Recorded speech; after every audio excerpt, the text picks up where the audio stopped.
Sampurasun para mitra, kalintang bingahna tiasa tepang deui dina acara Pani Ismanah di kanal YouTube YKB Bahasa Sunda.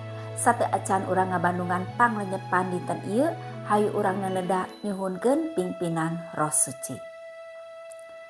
Hatur nuhun Gusti kumargi kadeudeuh kanyaah kasalamatan anu dilebet anjeun, tos katampi ku abdi sadaya.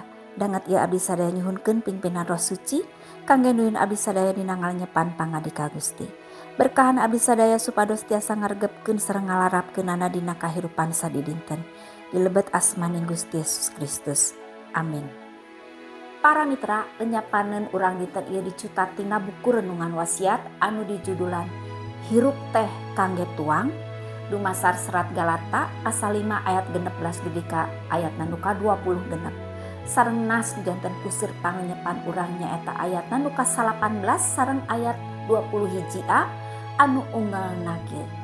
Nafsu badan ngajakna kana rucah, aeb teu uni, sirik pidik beuki kana mabok, ria-ria jeung salian ti eta.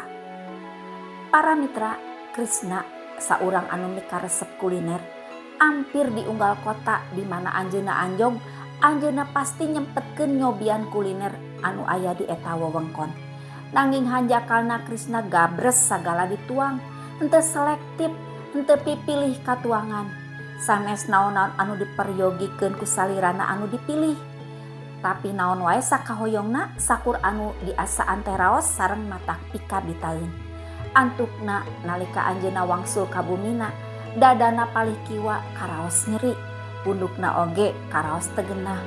Anjeunna enggal muruk ka IGD rumah sakit sareng dinyatakeun yen Krisna katerap panyawat darah tinggi sareng kolesterol tinggi.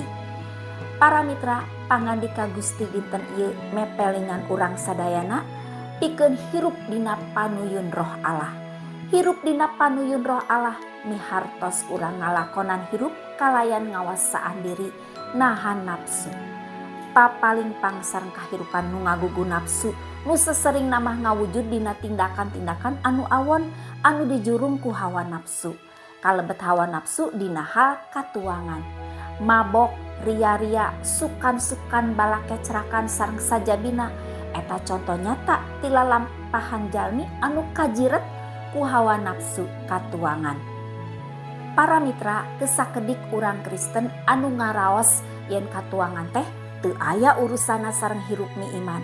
Komo deui teologi Kristen ilaharna teu deui matok kana hukum perkawis katuangan nu halal sareng nu haram. Pangandika Gusti dinten ieu ngawulang sangkan urang Kristen teu kajiret ku hawa nafsu anu teu dikadali.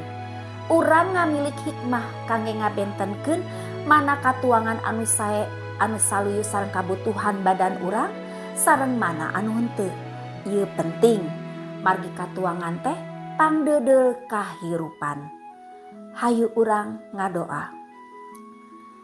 Hatur nuhun Gusti kangge panglenyepan dinten ieu, atali peperih supados abdi sadaya hirup dina panuyun Roh Allah anu mihartos hirup kalayan ngawasaan diri, ngadalikeun hawa nafsu sagala hal sareng ngajalankeun pola hirup sehat. Nyuhunkeun Roh Suci salawasna ngauban abdi sadaya supados tiasa ngalarapkeunana dina kahirupan sadidinten. Paneda sareng pangdoa ieu disambat sareng disuhunkeun dilebet asmaning Gusti Yesus Kristus. Hatur nuhun Gusti. Amin. Para mitra, rupina sakitu anu kapihatur panglenyepan dinten ieu, pamugi tiasa janten berkah kanggo urang sadayana. Ulah hilap subscribe, like sareng bagikeun kanu sanes. Margi ku cara kitu para mitra terus ulubiung dina ngamasurkeun Injil kasalamatan sasarengan YKB. Gusti Yesus ngaberkahan. Cag heula.